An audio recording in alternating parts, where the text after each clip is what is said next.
அடிக்கிற அந்த வருஷம் இருந்த ஆறு வந்து 3வது கொஸ்டின் வந்து எனக்கு கேட்டுட்டே இருக்கும். நான் பல தடவை பல சாமி இருக்கப்பேன். என்ன சாமி ஃபர்ஸ்ட் வரும்போது எல்லாம் உங்களுக்கு கரெக்டா இருந்துச்சு. இப்போ உங்களுக்கு ரீசன் சாமி இந்த கோயில் சாமி காசு இப்படி அடிக்கிறாங்க அப்படி. குரு பிரம்மா குரு விஷ்ணு குரு தேவ வைஸ்வர குரு சாட்சா பரபிரம்மா தஸ்மை ஸ்ரீ குருவே நமஹ. ஓ சுவாமியே சரணம் ஐயப்பா. சாமி சரணம். குரு வந்து நான் நீங்க எப்படி இந்த ஜேர்னி ஆரம்பிச்சீங்க இது எல்லாமே கேட்டிருந்தேன். சரி, நீங்கள் பத்திகேஃப்ல மாலை போட்டு இந்த மாதிரி ஆரம்பிச்சு தான் சொல்லுங்க. எப்படி ஐயப்பன் எப்படி உங்களை வந்து செந்தில்மணி ஐயப்பனுக்கு வந்து கொண்டு வந்தார்? சாமி சரணம். இதுவும் அவருடைய விளையாட்டு தான் சொல்ல முடியும். இப்போ நீங்கள் பார்த்தீங்கன்னா ஒரு குரூப் உருவாகும். ஒரு குரூப் வந்து பெரிய குரூப் ஆகும்போது பகவானோட புகழ் பரவணும். இப்போ நீங்கள் ஒரே இடத்துல இருந்து பூஜை பண்ணிட்டு இருந்தீங்கன்னா ஒரு 200 பேர் 300 பேர் அந்த இடத்துல பண்ணிட்டீங்கன்னா அந்த இடத்துல தான் உங்களுக்கு அவரோட புகழ் வெளியாகாது. அப்போ நீங்கள் அங்கேருந்து ஒரு சூழ்நிலை உருவாகும். அந்த சூழ்நிலை உருவாகும் போது அந்த குரூப்லேருந்து அவங்க என்ன செய்வாங்க, வேற இடம் தேடி போவாங்க. செப்பரேட் ஆவாங்க. செப்பரேட் ஆகும்போது இப்போ பத்திகேஃப்ல நம்ம பூஜை பண்ணிட்டு இருக்கோம். இப்போ அந்த வட்டாரத்தில் மட்டும் தான் நம்மளுக்கு தெரியும். இப்போ அங்கேருந்து நம்ம சென்ட்ரலுக்கு வந்துட்டோம்னா இங்கே ஒரு உருவாகும். சில பகவான் டிசைட் பண்ணியிருப்பார். மேபி இந்த இடத்துல போயிட்டு இந்த இடத்துல நிறைய விஷயங்கள் இருக்கு, இந்த இடத்துல இப்போ பூஜைகள் செய்யணும், மேபி அவர் செலக்ட் பண்ணியிருக்கலாம். ஸோ அந்த மாதிரி ஒரு சூழ்நிலை நாங்கள் ஒரு குரூப்பை உருவாக்கி நாங்கள் என்ன செஞ்சோம், இங்கே சென்ட்ரல் மணிஸ் வந்து எங்களுடைய பயணத்தை ஆரம்பித்தோம். இதுக்கு முன்னாலே நாங்கள் புக்கெட் நெக்ஸ்ட் சொல்லியும் பூஜை பண்ணிட்டு இருந்தோம். அப்போ அங்கே பூஜை பண்ணிட்டு தான் நமக்கு இங்கே இடம் கிடைக்கும் போது நம்ம சென்ட்ரல் கருமாரியம்மன் கோயிலுக்கு வந்து இங்கே பூஜை ஆரம்பித்தோம். ஸோ எங்கள் ஜேர்னி அப்படி தான் ஆரம்பிச்சது. ஸோ அங்கே கோயிலில் வந்து அங்கே ஒரு சாமிங்க வச்சிரான் போது இன்றைக்கி மிக சிறப்பாக செஞ்சுட்டு இருக்காங்க பூஜைகள். அந்த ஆலயம் ரொம்ப பெருசாக இருக்குது. நம்ம எல்லாம் அங்கே இருந்திருந்தோம்னா இந்த அளவு சூழ்நிலை செஞ்சுருப்போம் நமக்கு தெரியாது. பட் இன்றைக்கி அவ்வளோ சிறப்பாக அங்கே செஞ்சுட்டு இருக்காங்க. அந்த புகழ் அங்கே அவங்க இங்கிட்ட வந்து சென்ட்ரல் மணிஸ்ன்னு சொல்லும் போது இன்னைக்கு நிறைய பேர் சென்ட்ரல் மணிஸ் தெரியுது. ஸோ இதெல்லாம் அவருடைய விளையாட்டுனால தான் இப்படி இப்போ செந்தில் மணிஸ் வந்து கருமாரி அம்மன் வர்றப்ப கண்டிப்பா இந்த ஆலயமா இருந்திருக்காது பிகினிங்ல. இல்ல. ஸோ அந்த சின்ன ஆலய பழைய இதுல தான் இருந்திருக்கும். அது ஒரு எத்தனை வருஷத்துக்கு முன்னாடி? எனக்கு தெரிஞ்ச ஒரு 20 வருஷம் முன்னாடி இருக்கும். ஓகே. நாங்கள் அங்கே வரும்போது எங்களுக்கு இடம் கேட்டோம், பூஜைகள் செய்யறதுக்கு எங்களுக்கு இடம் சொல்லும்போது தான் எங்களுக்கு இந்த ஆலயத்தை சொன்னாங்க. சென்ட்ரல்ல இருந்து ஒரு ஆலயம் இருக்கு, நீங்க செய்யலாம். அப்போ ஒரு சின்ன மகன் படம் தான் வச்சு நாங்கள் பூஜை அங்கே ஆரம்பித்தோம். அங்கே சிறப்பாக சாமிங்க நிறைய 40 சாமிங்க இருந்தோம்ல. அப்போ ஒரு 80 பேர் இருந்தோம். அந்த டைமில் ஆரம்பிக்கும் போது ஏன்னா குமார் குருசாமி நம்ம கூட இருந்தார். அப்போ அந்த டைமில் காலகட்டத்தில் நாங்கள் அங்கே பூஜை செஞ்சுட்டு இருக்கோம். நானும் மணிசாமி, குமார் குருசாமி, சூர்யா குருசாமி. எங்களுக்கு நான் மொதப்படியும் நான் சொல்கிற விஷயத்தில் சொல்லி என்னோட முன்னாள் முன்னுசாமி குருசாமின்னு ஒருத்தர் இருந்தார். அவர் தான் பத்தியப்பில் எனக்கு பூஜைகள்லாம் சொல்லி கொடுத்தாரு. பூஜைகள் எப்படி செய்யணும் அவர்கிட்ட கற்றுக்கிட்டேன் நான். அப்புறம் தான் அந்த வழிபாடுலாம் வந்தேன். அப்போ அதை வந்து பயன்படுத்தும் போது இங்கே வந்து என்ன செஞ்சோம், குமார் குருசாமிக்கு நாங்கள் உதவிச்சு எங்களோட சேவை செஞ்சுக்கிட்டு நாங்கள் அவர் வழியில் போயிட்டு இந்த ஆலயத்தில் பூஜை பண்ணியிருந்தோம். அதன் பிறகு அங்கே ஒரு 3 வருடம் பழைய கோயில் எல்லாத்துக்கும் சென்ட்ரல் மினிஸ்டர் அப்போ தெரியும். அந்த கோயில் வந்து எப்படி கருமாரி பழகில் வீட்டில் தான் இருக்கும் பாதி இது. அப்புறம் மேலே வீட்டு கோயில் ரொம்ப பழமைய கோயில் இருந்துச்சு. அப்புறம் அந்த கோயில் வந்து என்ன செஞ்சாங்க, அங்கேருந்து கோயில் பானஸ்தானம் பண்ணி ஒரு புது கோயில் கட்டுறதுக்கு கும்பஸ்தானம் செய்யறதுக்காண்டி நம்மளுக்கு இன்னொரு இடம் கொடுத்தாங்க. அங்கே ஒரு 2 இயர்ஸ் அந்த வட்டாரத்தில் செஞ்சுட்டு அப்புறம் கோயில் கட்டி கும்பாபிஷேகம் பண்ணாங்க. நாங்கள் அதுக்கு பிறகு இந்த இடம் கிடச்சோன்னே நம்ம இது கொஞ்சம் வசதியாக இருக்கட்டும், நம்ம குரூப் பெருசாகுதுல்ல. ஆமாம். அப்போ என்ன செஞ்சோம், இந்த இடத்த கொஞ்சம் பெரிய இடம் அங்கே சின்னதாக இருக்கும். கோயிலுக்கு டிஸ்டர்ப் அவரே அமுச்சிக்கிட்டாரு சொல்லலாம். அந்த அவரை அப்போ அமிச்சுக்கிட்டா கோயில் உள்ளுக்கு இருக்கும்போது ரொம்ப சின்னதாக இருக்கும். வசதி பார்த்தா கோயில் பூஜைகள்லாம் வர ஓடிக்கும், டிஸ்டர்ப் பண்ணக்கூடாது. அப்போ நம்ம இந்த இடம் அப்படி எம்டி இருக்கும். இங்கே கேட்கும்போது இங்கே கோயிலை நம்ம இங்கே நிர்வாகம் பண்ணி இப்போ இந்த பூஜை பயணங்கள் இந்த 10-12 வருஷம் 20 வருஷமா போட்டீங்க. ஒரு நீங்கள் கிட்டத்தட்ட எத்தனை சாமிமார்களுக்கு நீங்கள் மாலை போட்டிருக்கீங்க? சாமி சரணம். அது வந்து கணக்கே எனக்கு இல்லை, தெரில. வருவாங்க சாமி வருவாங்க, மலைக்கு போகணும்னு வார்த்தை சாமி நான் மலைக்கு போகணும்னு சொல்லும் போதே நம்ம அவங்களுக்கு மாலையை போட்டு மலைக்கு போக சாமி அப்படிதான் சொன்னோம். நம்ம அது கணக்கு வச்சுக்க முடியாது, அது அவர் வச்சிருப்பாரு கணக்கு. நம்மளுடைய வேலை என்ன கொடுத்துருக்காரு, உடனே நாடி வரவங்க சாமிமாருக்கு வரவங்கள அவங்கள மாலையை போட்டு நல்லபடியாக அவங்க நல்ல விஷயத்த சொல்லி கொடுத்து அவங்க விரதம் வழிபாடு எல்லாத்தையும் சொல்லி கொடுத்து அவங்க மலைக்கு அனுப்புங்க. அப்போ வரவங்க நம்மளுக்கு அந்த தகுதி இல்லை, வரவங்களுக்கு வந்து சமயம் இல்லை அப்படின்னு சொல்ல முடியாது. நம்ம வரவங்களுக்கு அந்த சேவை செஞ்சாங்க. ஸோ அந்த வகையில தெரியல. நான் ஏன் இது கேட்டேன்னா குரு, அதுல இருந்து அடுத்த கேள்வி நான் ஆரம்பிக்க போறேன். நம்ம வந்து இப்ப கணக்கே இல்லை எத்தனை சாமிமார்களுக்கு நீங்க மாலை போட்டிருக்கீங்க. இப்ப வருகின்ற கன்னி சாமிங்களுக்கு வந்து எப்படி இருக்கணும் இந்த விரதத்துல? ஏன்னா நிறைய விஷயங்கள் வந்து மாற்றங்கள் ஆரம்பிச்சிருக்கு. இப்போ நீங்க முதல் வருஷம் 1996 போடுறப்போ இப்போ 2025 2026 வரப்போகுது. கிட்டத்தட்ட 20 வருஷத்துலயே நிறைய விஷயம் மாறி இருக்குன்னு தான் சொல்லுங்க. அப்ப அந்த கன்னி சாமிகளுக்கு வந்து ரொம்ப டீப்பா இல்லை, ஸ்டாண்டர்ட் பேசிக் எல்லாருமே தெரிஞ்சது, அது வந்து இது கடைப்பிடிக்கும், இது மெயினா கடைப்பிடிக்கணும் அப்படின்னு தெரியுற விஷயம் வந்து என்ன குரு?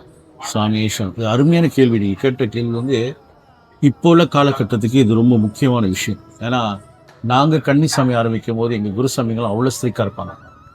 நிறைய விஷயத்தில் ஸ்ட்ரிக்டாக இருப்பாங்க. பூஜை விஷயத்துலையும் சரி, விருத விஷயத்துலையும் சரி, நம்ம பேசுகிறதோ, நம்ம சாப்பிட்றது, நம்ம விருதம், இந்த மாதிரி விஷயங்கள்லாம் வந்து அவங்க அவ்வளோ எங்களுக்கு டீட்டெயிலாக ஸ்ட்ரிக்டாக பகவான்னா என்ன, பகவானுக்கிட்ட பயமாக பணிவாக இருக்கணும் அப்படின்னு விஷயத்தை நம்மளுக்கு சொல்லி கொடுத்தது. இப்போ இந்த 20 வருஷ காலகட்டம் பார்க்கும்போது அதை டோட்டலி சேஞ்ச். இப்போ ட்ரெண்டிங் ஆச்சு. சாமி மாலை போடுறது வந்து ஒரு ட்ரெண்டிங் ஆச்சு. இப்போ என் வீட்டில் வந்து அண்ணன் மாலை போடுறாரு, ஓகே, என் வீட்டில் தம்பி மாலை போடுறாங்க, ஸோ நானும் மாலை போடுறேன் அப்படின்னு சூழ்நிலை உருவாயிருச்சு. இன்னொன்றுனா என் ஃப்ரெண்ட் மாலை போடுறாங்க, நானும் மாலை போடலாம், அங்கே மீட் பண்ண அந்த மாதிரி ஒரு சூழ்நிலை ஆச்சு.